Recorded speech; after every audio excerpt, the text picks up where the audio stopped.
Macky Sall, Soham El Wardini, la libération de Khalifa Sall au menu d'une rencontre. Le chef de l'État et le maire de la ville de Dakar se sont vus hier au palais et le journal Le Quotidien révèle que lors de l'audience, Soham El Wardini a discuté avec le président Sall de l'élargissement de Khalifa Ababakar Sall, mais aussi des projets de la ville de Dakar. Selon mon confrère, cette démarche entre dans le cadre d'une série d'initiatives de Madame le maire de la capitale. Elle s'est rendue dans plusieurs foyers religieux dans le dessein d'obtenir la libération du maire Khalifa Ababakar Sall. Celui qui veut devenir maire de la ville de Sokone, c'est Abdoulatif Coulibaly. L'ancien ministre le confirme dans un entretien accordé à l'Observateur. Latif parle de ses chances de battre l'actuel maire Mamadou Moustapha Gueye dit Petit. D'autres sujets abordés à la page 3 de l'Observateur, les dernières élections, sa non-reconduction dans l'attelage gouvernemental, comment il a été informé de son départ, la suppression du poste de Premier ministre, le dialogue des sujets sur lesquels Abdoul Mbaye se prononce dans Sud Quotidien. L'ancien Premier ministre et président du parti Acte, pas confiant pour le dialogue, confie qu'il est impossible de s'asseoir sur une même table et impossible pour lui de s'asseoir sur une même table des discussions dirigées par Ali Ngouille Ndiaye. Abdoul Mbaye qui annonce la fin de son compagnonnage avec Idrissa Seck depuis la publication du livre blanc, confie que le statut de chef de l'opposition invité au dialogue est un objectif très pernicieux parce que c'est une carotte qui va diviser. Dans un long entretien avec Sud Quotidien, Abdoul Mbaye donne son avis sur la gouvernance dite fast-track et évoque les prochaines locales. Au même moment, sa photo trône en une de l'AS. Et à côté de lui, Thierno Alassane Sall et Ibrahima Hamidou Dème. L'AS fait état d'un nouveau front contre Macky et nous apprend qu'ils ont mis sur pied, avec d'autres partis et mouvements, le congrès de la Renaissance démocratique And Dekil Bok. 6 entités au total qui, si l'on se fie à l'AS, sont fixé l'objectif de restaurer les valeurs républicaines du Sénégal.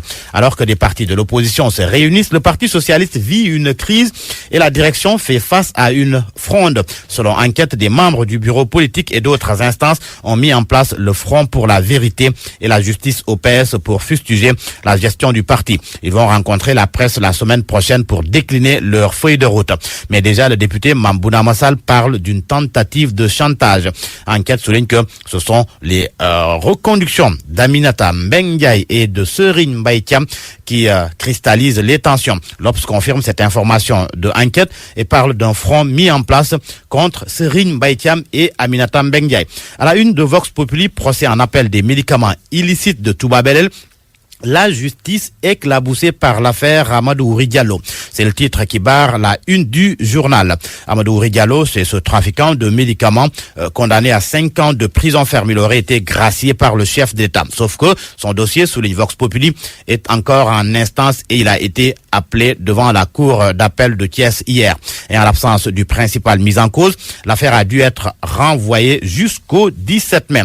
En attendant ce jour, Source A révèle d'autres affaires dans lesquelles Amadou Ouri Diallo est impliqué. Son rôle dans les faux médicaments de Darou Mourti, ses liaisons dangereuses avec une Sénégalaise, un as du trafic, les enquêtes douanières de la CENTIF et de l'OFNAC plombées. C'est à lire donc à la page 4 du journal Source A.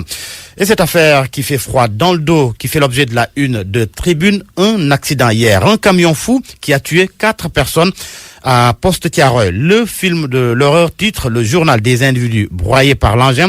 L'éclatement d'un pneu à l'origine du drame. Le chauffeur ramasse des scooteristes qui meurent sur le coup. Et l'on reparle de ce drame de Pikine Icotaf. Le pitbull qui a déchiqueté le talibé a été abattu, nous apprend l'Observateur. Au total, 3 pitbulls et un rottweiler et un berger allemand tués sur ordre de l'autorité administrative. Éleveur clandestin, le propriétaire des chiens est en garde à vue, selon le journal L'Observateur. Cette information, on la retrouve d'ailleurs à la une du journal Les Échos. Les chiens tués par injection létale, leur propriétaire déféré. Le journal Les Échos qui parle de Sadio Mané, ses grosses performances avec Liverpool. Sadio Mané qui est co-meilleur buteur de la Première Ligue. Sadio Mané, the best. Ses anciens témoignent d'ailleurs et parlent de lui. Amadou Diop Boy Bandi confie dans le journal Les Échos que Sadio Mané est le meilleur joueur sénégalais de tous les temps. El Hadj Diouf, lui, déclare que Sadio Mané n'a rien à envier ni à Messi ni à Cristiano Ronaldo.